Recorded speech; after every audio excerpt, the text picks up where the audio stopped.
कहानी के इस भाग में हम सुनेंगे कि भारत का पहला सेवा केंद्र कहाँ खुला और बाबा ने बच्चों को कम खर्च बालानशीन बनना कैसे सिखाया। पूर्व दिशा में ज्ञान सूर्य के उदय का संदेश। सन 1963 में सबसे पहले मुंबई में प्रदर्शनी लगाई गई थी। उसके बाद सन 1964 में कलकत्ता में प्रदर्शनी लगाई गई। सन 1964 में जब मैं बाबा से मिलने मधुबन आई तो बाबा ने मुझे प्रदर्शनी की सेवा अर्थ कलकत्ता भेज दिया। बाबा ने प्रदर्शनी में लगभग 100 से भी अधिक भाई बहनों को सेवा के लिए भेजा था। उसी समय मम्मा को भी बाबा ने कलकत्ता भेजा, जो जालान बाबू के छोटे से मकान में 15-20 दिन रही थीं। उससे पहले सन 1959 में रत्नमोहिनी दादी, उर्मिल बहन गांधीधाम, भारती बहन राजकोट भी कलकत्ता में सेवार्थ गई थीं। प्रदर्शनी कलकत्ता के बड़े मेन बाजार में एक धर्मशाला में रखी गई थी, इसलिए सेवा बहुत अच्छी हुई। मम्मा से मिलने भी काफ़ी लोग आते रहते थे, परंतु किसी कारणवश जालान बाबू वाला मकान, जहां मम्मा व बहनें रहती थीं, खाली करना पड़ा था। फिर बाबा ने ध्यान में रानी माता उर्मिल बहन की माताजी को सेंटर के लिए मकान दिखाया। उसके बाद कई मकान देखे परंतु कोई मिला नहीं। मधुबन में साकार बाबा को पत्र लिखा। बाबा ने जवाब दिया कि बच्ची, हिम्मत नहीं हारनी है, हिम्मत रखेंगे तो बाबा मकान ढूंढकर देंगे। पुराना मकान छोड़ने का समय आ पहुंचा, परंतु फिर भी सेंटर के लिए मकान नहीं मिला। एक दिन बाबा ने फिर संदेशी को वतन में बुलाकर मकान दिखाया। संदेश में ही मकान दिखाया था। उसका मालिक रात को 11 बजे स्वयं चाबी देने आया, परंतु फिर बात किराए पर आकर रुकी, क्योंकि उस समय इतने जिज्ञासु नहीं थे जो इतना किराया दे सकें। इसलिए मधुबन में बाबा को फिर समाचार दिया। बाबा ने कहा, बच्ची, तुम तो लक्ष्मी हो, अपने आप ही किराया भरा जाएगा। सो समय प्रमाण शर्मा जी जयपुर वाले, रमेश भाई कलकत्ता वाले ज्ञान में आए और सेवा शुरू हुई। सन 1967 में हमने साकार बाबा को अपनी लौकिक गद्दी कलकत्ते में आने का निमंत्रण दिया। बाबा ने बड़े प्यार से पत्र लिखा कि बच्ची, अभी बगीचा छोटा है, बगिया हरी भरी हो तब तो बागवान और माली आकर अपने बगीचे को देखेंगे। परंतु साकार बाबा कलकत्ता नहीं आ पाया। बाबा जब अव्यक्त हुए तब मैं कलकत्ता में थी। समाचार सुनकर मैं मधुबन आई। सन 1964 में कलकत्ता में पहला सेवा केंद्र खुला। सन 1970 में दूसरा सेवा केंद्र खुला। अव्यक्त बापदादा ने एक बार मुझे ये कहकर मधुबन से कलकत्ता भेजा कि बाबा की पुरानी गद्दी ओल्ड सोल्ड गोल्ड बनेगी। उसी लक्ष्य से भवानीपुर सेवा केंद्र को, जो कलकत्ता का पुराना और केंद्रीय स्थान है तथा Victoria memorial hall, new market और रेसकोर्स के नज़दीक है, वहाँ के भाई बहनों की काफ़ी मेहनत और मदद से पहला म्यूजियम बनाया गया। बिहार में तो पहले से मम्मा बाबा द्वारा सेवा शुरू हो चुकी थी। निर्भय और निर्भीक बनाया। शुरू में जब बाबा ने बाहर की सेवा पर हम बहनों को भेजा था तो हम लोगों को इतना ज्ञान सुनाना तो आता नहीं था और कभी-कभी भय भी लगता था कि किसी को ज्ञान सुनाते समय कहीं कोई गलती तो नहीं होगी। हम बाबा को पत्र लिखते थे तो रिटर्न में बाबा प्यार से पत्र लिखते थे, बच्चों, तुम शक्तियाँ हो, तुम शेरनी हो, तुम्हारे जैसी अथॉरिटी किसी के पास है ही नहीं।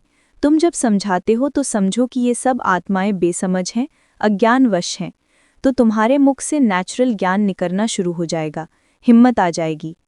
इस प्रकार बाबा हम बच्चों में बल भरते थे। कम खर्च बालानशीन।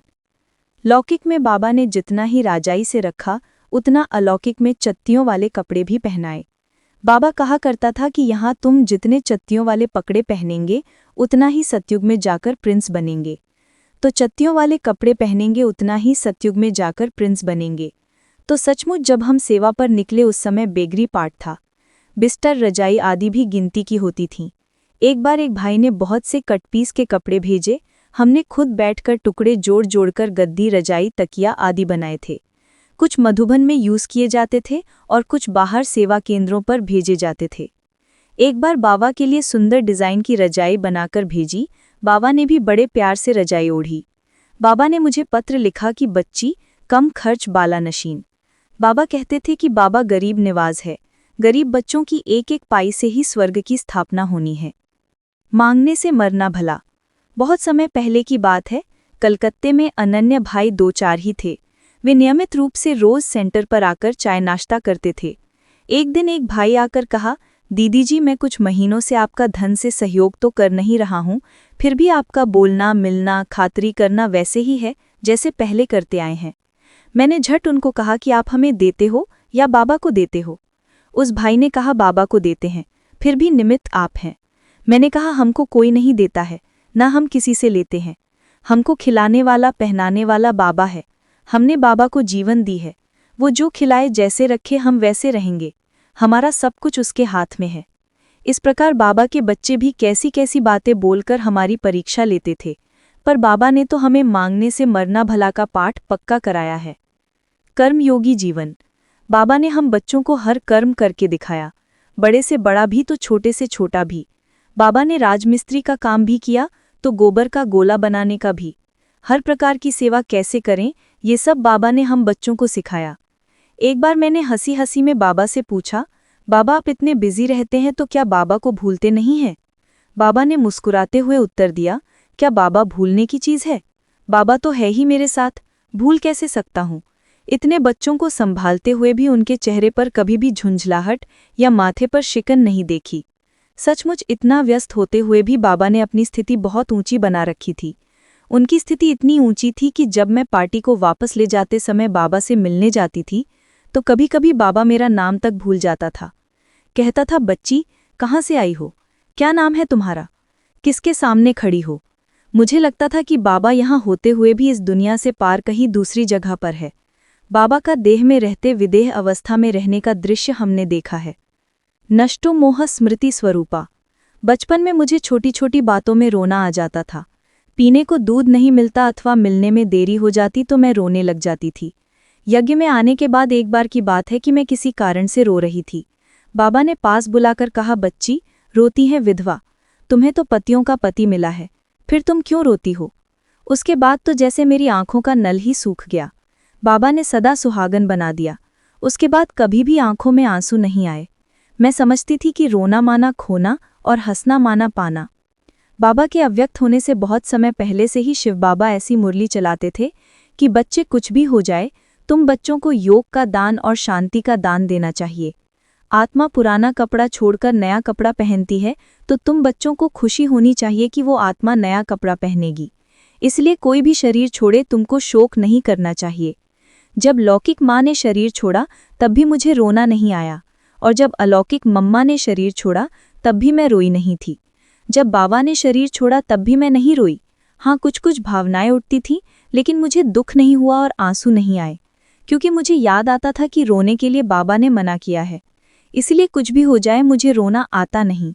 मैं ही रोने वालों को समझाती थी कि बाबा ने कहा है कि कुछ भी हो जाए कभी रोना नहीं है। मुझे बिल्कुल अंदर से भी दुख या रोने का अनुभव नहीं हुआ। मुझे यही लगता था कि बस अभी नई दुनिया की स्थापना का समय नज़दीक आ गया, क्योंकि बुद्धि में यही था कि ब्रह्मासु श्रीकृष्ण। कई बार हमें दिखाई भी पड़ता था कि बाबा ही श्रीकृष्ण और श्रीकृष्ण ही बाबा है। रोने के विषय पर मुझे एक घटना याद आती है। कलकत्ता से मैं पार्टी लेकर मधुबन आ रही थी और मधुबन के लिए पेढ़े लाई थी। सुबह की क्लास में बाबा ने कहा कि ये टोली वो बच्चा बांटे जो कभी रोया नहीं। ये शर्त सुनकर किसी की हिम्मत नहीं हुई। तब मैं उठी और सभी को टोली बांटी। इस प्रकार उस दिन से लेकर आज तक मुझे दुख के आंसू आए ही नहीं। किसी की शरीर छोड़ने पर मुझे दुख नहीं होता, अफसोस नहीं होता। बाबा कहता था रोना माना फेल होना, मुझे तो फेल होना ही नहीं है। ये यज्ञ ईश्वर का है, ईश्वर अमर है। जब बाबा ने शरीर छोड़ा तब कुछ लोग बोलते थे कि मम्मा भी गई, बाबा भी गया, आगे हमारा क्या होगा। मैं तो एक बात कहती थी कि मम्मा बाबा भी निमित्त हैं और हम भी निमित्त हैं। ये विश्वविद्यालय ईश्वर का है, ईश्वर अमर है। उससे स्थापित हुआ ये यज्ञ अंत तक ठीक चलेगा।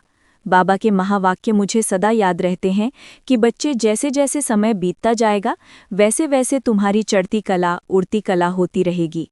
कहीं भी रहो लेकिन संबंध बनाए रखो, सेवा में व्यस्त रहो, अपने पुरुषार्थ में मगन रहो। ये प्रश्न और लोग भी पूछते हैं कि आपको बाबा ने मधुबन में क्यों नहीं रखा, बाहर क्यों भेजा। मैं यही कहती हूँ कि पूछने वाले तो तब भी पूछेंगे अगर मैं मधुबन में होती कि बाबा ने आपको बाहर क्यों नहीं भेजा। देखो, लौकिक बेटी होने के कारण आपको अपने पास ही रखा है, ऐसा है ना। कुछ भी करो, बोलने वाले तो बोलते ही रहेंगे। मेरे विचार में अंदर रहें या बाहर रहें ये कोई खास बात नहीं है। जहाँ भी रहें हमें सेवा करनी है, अनेक आत्माओं का कल्याण करना है, क्योंकि ईश्वरीय सेवा ही हमारा धर्म है। मुझे कभी ये संकल्प नहीं आया कि बाबा ने मुझे बाहर भेजा है। कहीं भी रहो लेकिन संबंध बनाए रखो, सेवा में व्यस्त रहो, अपने पुरुषार्थ में मगन रहो, ये मुख्य बात है। मेरा लक्ष्य यही रहता है। सदा मेरी बुद्धि में ये बात पक्की रहती है कि हमारे से कोई नाराज ना हो। कुछ भी हो जाए हम भी खुश रहें और दूसरे भी खुश रहें। खुश रहो और खुश रखो, ये मेरा लक्ष्य है। ब्राह्मण परिवार के लिए मेरा संदेश। हमारे अंदर आपस में तेरे मेरे की भिन्नता, अनेकता नहीं होनी चाहिए। हम एक परमपिता परमात्मा के बच्चे भाई भाई हैं, हम सब एक हैं। हमारे में एकता मजबूत होनी चाहिए। मैं कहती हूँ गुस्सा तो छोड़ो, मूड ऑफ भी नहीं होना चाहिए। सदा हमें याद रखना है कि बाबा ने हमें नए युग, सतयुग की स्थापना करने के लिए निमित्त बनाया है। जैसे वर्तमान में संस्कार होंगे वैसा ही भविष्य का जन्म मिलेगा, क्योंकि जैसा संस्कार वैसा जन्म। इसीलिए मैं सारे ब्राह्मण परिवार को कहती हूँ कि हमें ईश्वरीय संस्कार धारण करने चाहिए, दैवी गुण धारण करने चाहिए और त्याग तपस्या सेवा के संस्कार अपनाने चाहिए। ब्रह्मा बाबा के अव्यक्त होने के बाद शिव बाबा ने दादी निर्मल शांता जी के प्रति जो महावाक्य कहे थे वो हम सुनते हैं। आप अथक बाबा के अथक और अविनाशी बच्चे हो। तन के रोग पर विजय प्राप्त कर रही हो। संगम पर ताज, तिलक, तख्त और सुहाग भाग सभी मिलते हैं। एक ही समय पर सर्व प्राप्तियां बाप दादा कराते हैं, जो एक जन्म की दिन अनेक जन्म चलती है। वैसे बच्चों को फिर अनेक जन्मों के हिसाब किताब एक जन्म में चुकतू करने हैं। ये एक जन्म का अनेक जन्म चलता है, वो अनेक जन्मों का एक जन्म में खत्म होता है। तो अनेक जन्मों का हिसाब किताब एक जन्म में खत्म करने के कारण कभी कभी वो फोर्स से रूप ले आता है। बाप दादा ये युद्ध देखते रहते हैं, आप भी देखती हो, अपनी व दूसरों की। जब साक्षी हो देखने लग पड़ते तो ये व्याधि बदलकर खेल रूप में हो जाती है। बाप दादा साक्षी हो देखते भी हैं और उनका साहस देखकर हर्षित भी होते हैं और साथ साथ सहयोगी भी बनते हैं। थकती तो नहीं हो ना? नहीं। अथक बाप के बुच्चे अथक और अविनाशी हो। मालूम है अब क्या करना है? अब अंत में साक्षात्कार मूर्त बनना है। जितना साक्षी अवस्था ज्यादा रहेगी उतना समझो कि साक्षात्कार मूर्त बनने वाले हैं। अब अंतिम पुरुषार्थ ये रह गया है, साक्षात्कार मूर्त बन बाप दादा का साक्षात्कार और अपना साक्षात्कार कराना है। जैसे सर्विस के साधनों की स्थापना की है, वैसे पालना का रूप अभी विस्तार को पाना चाहिए। कलकत्ते में सर्विस का साधन तो स्थापन कर लिया है, लेकिन जैसे सर्विस के साधन की स्थापना की है वैसे पालना का रूप अभी विस्तार को पाना चाहिए। कलकत्ते के म्यूजियम द्वारा सभी आत्माओं को कैसे शांति का वरदान प्राप्त हो सके, क्योंकि कलकत्ते में अशांति ज्यादा है ना, तो इतना आवाज़ फैलना चाहिए जो गवर्नमेंट तक ये आवाज़ जाए कि इस स्थान द्वारा शांति सहज प्राप्त हो सकती है। गवर्नमेंट द्वारा शांति दल के रूप में ऑफर हो सकती है, जैसे जेल आदि में भाषण के लिए ऑफर करते हैं, क्योंकि पापात्माओं को पुण्यात्मा बनाने का साधन है तब निमंत्रण देते हैं। ऐसे ही कहाँ अशांति होगी तो ये शक्ति दल शांति दल समझा जाएगा। ऐसी भी गवर्नमेंट द्वारा ऑफर होगी तब तो आफरीन गाई जाएगी। ऐसा कुछ प्लान बनाओ जो आवाज़ फैले चारों ओर। अशांति के बीच ये शांति दल सेफ्टी का साधन है, ऐसे तुम प्रसिद्ध हो जाएंगे। जैसे भट्टी के प्रोग्राम का गायन है, आग जलते हुए भी वो स्थान सेफ्टी का साधन रहा। चारों ओर आग होगी लेकिन ये एक ही स्थान शांति का है, ऐसा अनुभव करेंगे। इसी स्थान से ही हमको सेफ्टी व शांति मिल सकती है। ये पालना का कर्तव्य बढ़ाओ। वो तब होगा जब कोई एक स्थान बनाओ जो विशेष योग अभ्यास का हो, जिसमें जाने से ही ऐसा अनुभव करें कि ना मालूम हम कहाँ आ गए हैं। स्थान भी अवस्था को बढ़ाता है। मधुबन का स्थान ही स्थिति को बढ़ाता है ना, तो ऐसा कोई स्थान बनाओ जो कोई कभी भी परेशान दुखी आत्मा हो, चिंता में डूबी हुई हो, तो वो आने से ही महसूस करे कि हम कहाँ आए हैं।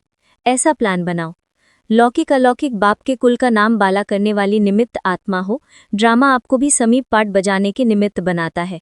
जैसे कल पहले बनाया था वैसे अभी भी बनाते हैं। प्लान सोचने से नहीं होता है, लेकिन ना चाहते भी ड्रामा का पार्ट निमित्त बना देते हैं। इसमें भी बड़ा रहस्य है। वरदान है आपको, लौकिक अलौकिक बाप के कुल का नाम बाला करने वाली निमित्त आत्मा हो। ये भी विशेष वरदान है, इसलिए आपको देख करके दोनों याद आ जाते हैं। लौकिक भी फीचर्स याद आएंगे और फीचर्स द्वारा जो फ्यूचर भविष्य बनता है वो भी याद आएगा। आपके हर कदम में जो वरदान है, दोनों कुल का नाम बाला करना, वो समाया हुआ है। इसलिए ड्रामा स्वयं ही सीट की तरफ खींचता जा रहा है। समय प्रति समय जो भी महावाक्य आत्माओं के प्रति बाप दादा के उच्चारण किए हुए हैं वो प्रैक्टिकल में आ रहे हैं। विशेष वरदान है और सर्विस का चांस भी आपको विशेष है। डबल सर्विस करने का चांस है आपको, सूरत द्वारा भी और सीरत द्वारा भी। इन लोगों की सूरत से अव्यक्त स्थिति होने से अनुभव करेंगे, लेकिन आपकी सूरत चलते फिरते ब्रह्मा बाप की सूरत और सीरत को प्रत्यक्ष करेगी। ये एक्स्ट्रा सर्विस की फील्ड हुई ना। जहां भी जाएंगे तो क्या कहेंगे? सबको बाप की भासना आ भी है ना, तो ये सूरत भी सर्विस के निमित्त बनी है। डबल सर्विस हुई ना। आप महान आत्मा अर्थात सफलता मूर्त हो, तो सदा सफलता मूर्त हो ना। जो जितने हल्के रहते हैं उतना सहज और स्वतः कार्य हो जाता है। जो ज्यादा कार्य का बोझ उठाते हैं तो बोझ के कारण निर्णय शक्ति काम नहीं कर सकती है, इसलिए सफलता में फर्क पड़ जाता है। कार्य करने के पहले सदा स्वयं डबल लाइट, वायुमंडल भी लाइट, साथ ही भी सब लाइट, तो लाइट हाउस का कार्य हो ही जाता है। जैसे बाप द्वारा बच्चों का साक्षात्कार होता है, वैसे बच्चों द्वारा बाप का होता है। स्वयं को पूर्वज समझती हो? अभी विदेश में भी जो निमित्त दादी गई है, लेकिन किस लिए गई है? सर्वधर्म की आत्माएं अपने पूर्वज की नज़र से देखेंगी।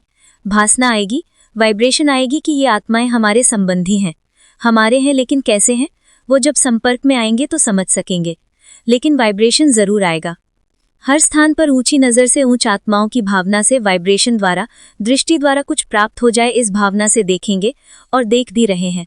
जैसे बादलों के बीच छिपा हुआ चांद आकर्षित कर रहा है, ऐसे बहुत श्रेष्ठ वस्तु व श्रेष्ठ व्यक्ति हैं, ऐसे अनुभव करेंगे। लेकिन नॉलेज ना होने के कारण बादलों के बीच में अभी अनुभव करेंगे। बादलों के बीच थोड़ी किरणें, थोड़ी शीतलता नजर आएगी और आकर्षण होंगे स्पष्ट पाने के लिए। तो पूर्वजों की प्रत्यक्षता की सेवा अर्थ निमित्त बन रहे हैं, कोई साकार में कोई आकार में, लेकिन सदा एक दो के सहयोगी हैं। ऐसा है ना? आप सभी भी स्वयं को सहयोगी समझते हो ना। निमित्त तो एक ही बनता है, लेकिन साक्षात्कार तो शक्ति सेना का होगा कि एक का होगा। जैसे बाप द्वारा बच्चों का साक्षात्कार होता है, बच्चों द्वारा बाप का होता है, वैसे ही निमित्त एक आत्मा द्वारा सर्व सहयोगी आत्माओं का भी साक्षात्कार होता है। अगर सब वहां चले जाएं तो बाकी यहाँ देखने किसको आएंगे? जब सुनेंगे कि और भी ऐसे हैं तो आकर्षण होगी। सब चीज एक बारी थोड़ी दिखाई जाती है। सौदागर भी होता है तो सब चीज एक ही बार बाहर निकाल देता है क्या? एक एक बात का महत्व रखते हुए फिर उसको आगे करते हैं। ड्रामा अनुसार हर रत्न की वैल्यू अलग अलग समय और अलग अलग स्टेज पर प्रत्यक्ष होती है, इसलिए चारों ओर मंदिर बने हुए हैं। सिर्फ एक स्थान पर हैं क्या? फिर तो एक ही स्थान पर सबका मंदिर बन जाए, लेकिन हर रत्न का हर स्थान भिन्न भिन्न सेवा के महत्व का है, इसलिए चारों ओर मंदिर हैं। चारों ओर यादगार है ना।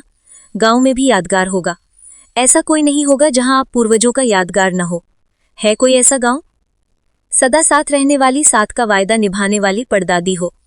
सदा बाप के साथ रहने वाले तो हैं ही, जो आदि से बाप के संग संग चल रहे हैं, उन्हों का सदा साथ का कभी भी अनुभव कम नहीं हो सकता। बचपन का वायदा है तो सदा साथ हैं और सदा साथ चलेंगे। तो सदा साथ का वायदा कहो या वरदान कहो, मिला हुआ है। फिर भी जैसे बाप प्रीत की रीत निभाने अव्यक्त से व्यक्त रूप में आते हैं, वैसे बच्चे भी प्रीत की रीत निभाने के लिए पहुंच जाते हैं। ऐसे है ना।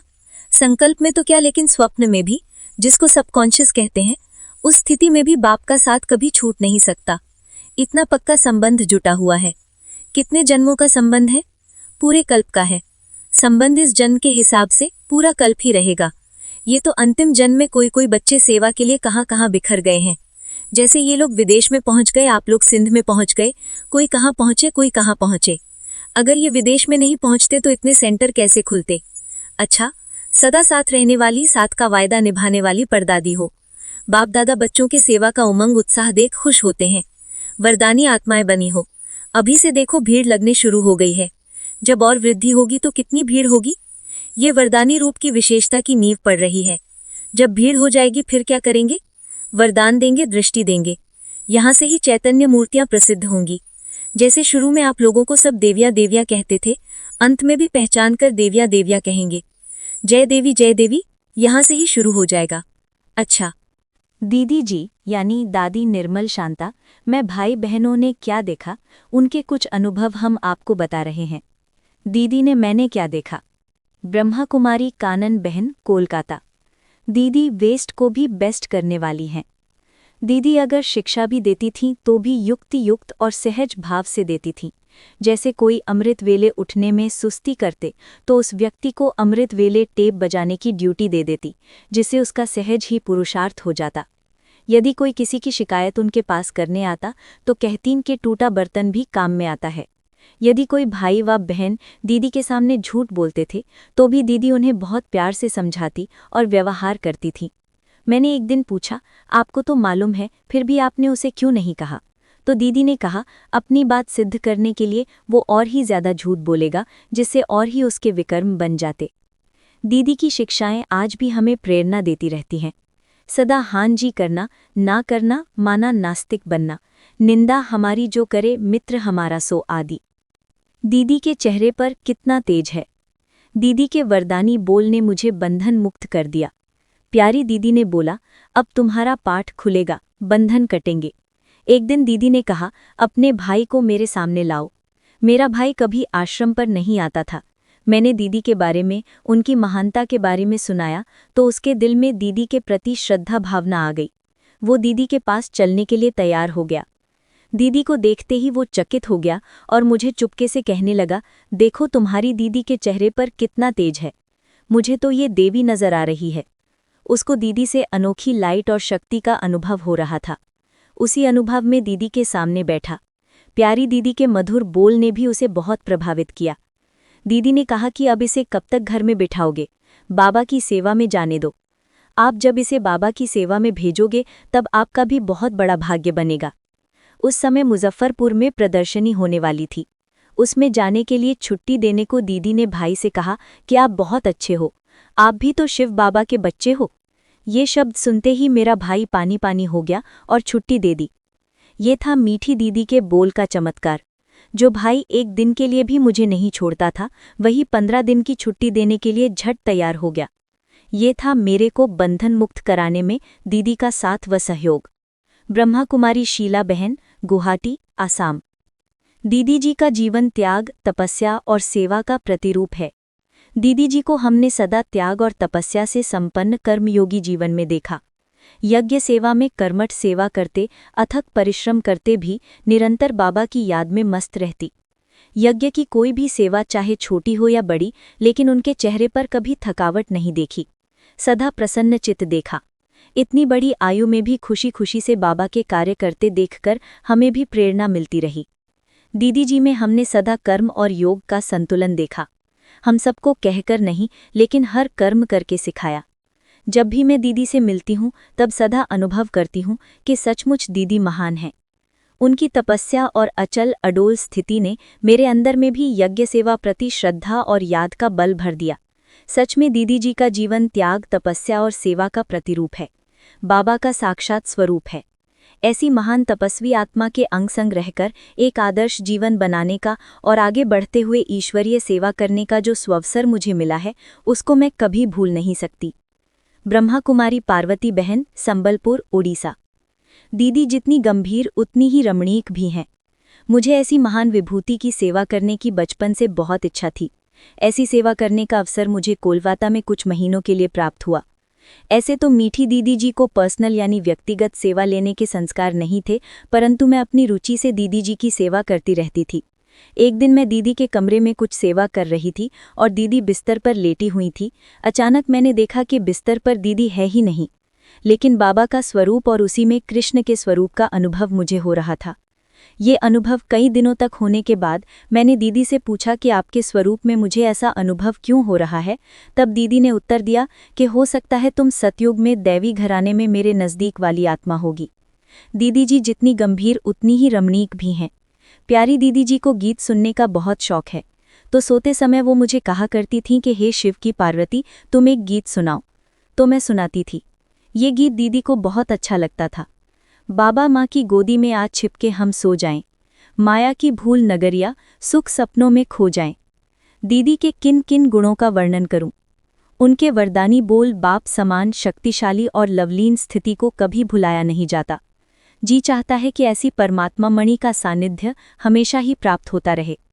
दीदी की निर्मल कोमल वाणी और शांत शीतल आकर्षण में चेहरा उनके नाम को सार्थक करता है। उनके साथ बिताए थोड़े से अनमोल लम्हे मेरे जीवन को नई दिशा दे प्रेरणा के स्रोत बन गए हैं। दीदी की निर्मल कोमल वाणी और शांत शीतल आकर्षण में चेहरा उनके नाम को सार्थक करता है। उनके साथ बिताए थोड़े से अनमोल लम्हे मेरे जीवन को नई दिशा दे प्रेरणा के स्रोत बन गए हैं। दीदी नाउम्मीद आत्मा में भी बल भर देती है। मेरा ये व्यक्तिगत अनुभव है। मुरली सुनाने की बात तो दूर, मुझे शुरू से ही किसी से बात करने में भी बड़ा संकोच होता था। एक दिन दीदी ने मुझे बुलाकर कहा कि तुमको 3 दिन क्लास में मुरली सुनानी है। मैं दीदी को ना नहीं कह सकी और हाँ जी कह दिया। दीदी की आज्ञा मानी। क्लास में अच्छी तरह मुरली ना पढ़ सकने पर भी मैंने 3 दिन मुरली सुनाई। दीदी के वरदानी बोल ने इस आत्मा में शक्ति भर दी।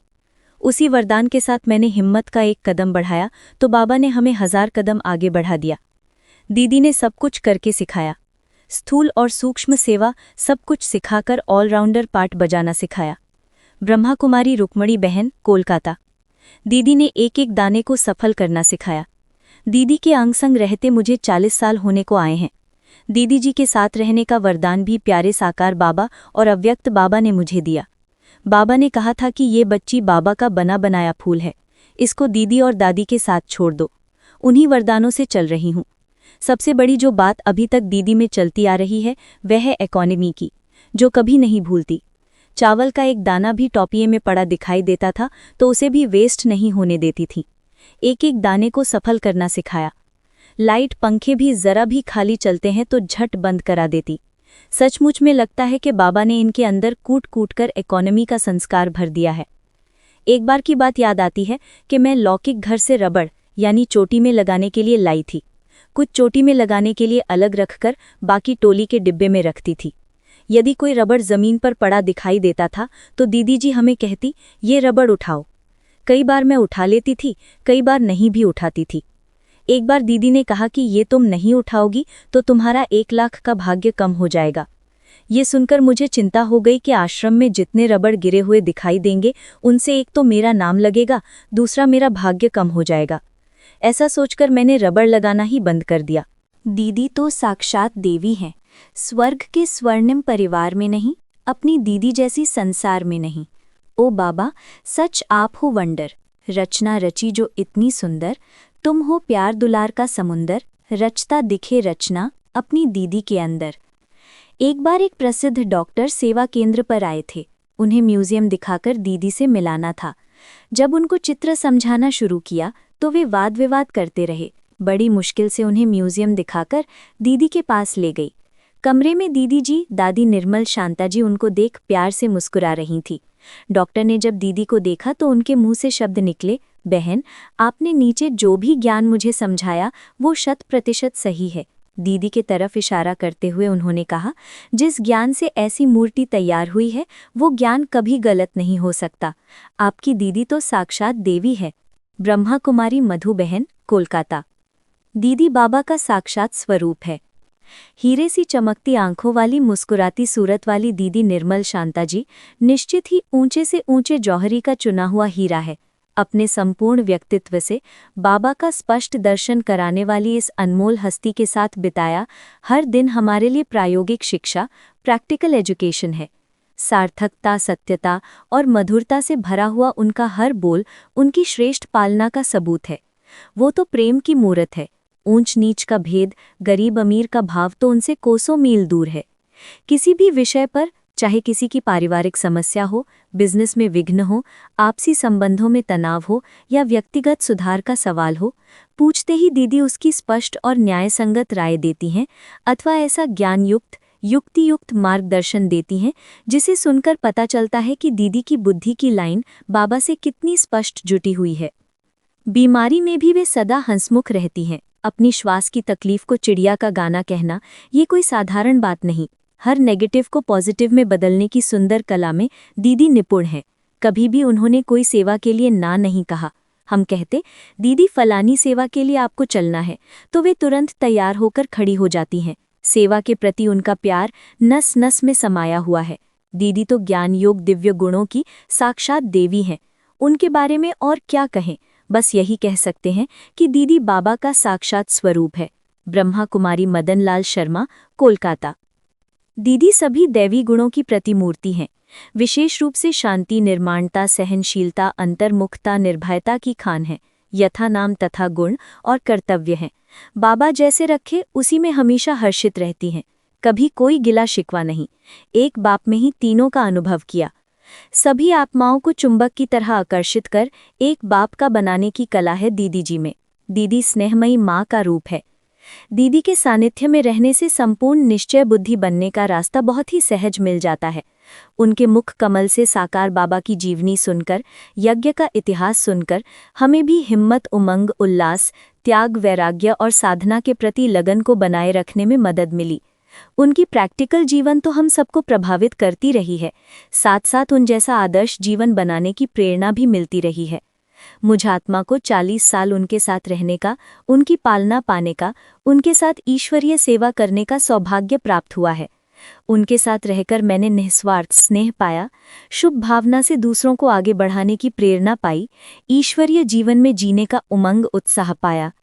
ऐसे व्यक्तित्व के साथ रहकर मैं भी अपने आप को गौरवान्वित व धन्य अनुभव करता हूँ।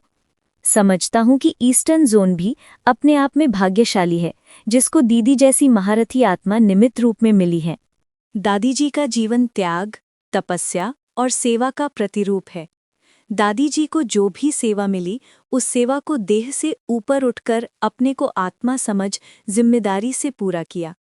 दादी जी शिव बाबा की सेवा का साक्षात स्वरूप और प्रैक्टिकल हैं। वह हर परिस्थिति में दृढ़ निश्चय रहीं। बाबा को और बाबा की शिक्षाओं को पूर्ण रूप से फॉलो किया। दादी जी ने हर परिस्थिति में हांजी का पार्ट बजाया। बाबा ने जो कहा, उस शिक्षा को पूर्ण रूप से फॉलो किया। अक्सर हम देखते हैं कि हम ज्ञान तो काफ़ी सुनते हैं, लेकिन उसे प्रैक्टिकल रूप में फॉलो नहीं कर पाते हैं। केवल ज्ञान सुनने से कुछ नहीं होगा। हमें ज्ञान को अपने प्रैक्टिकल जीवन अर्थात हमारे आचरण में लाना होगा, तभी हम बाप समान और उच्च पद पा सकेंगे।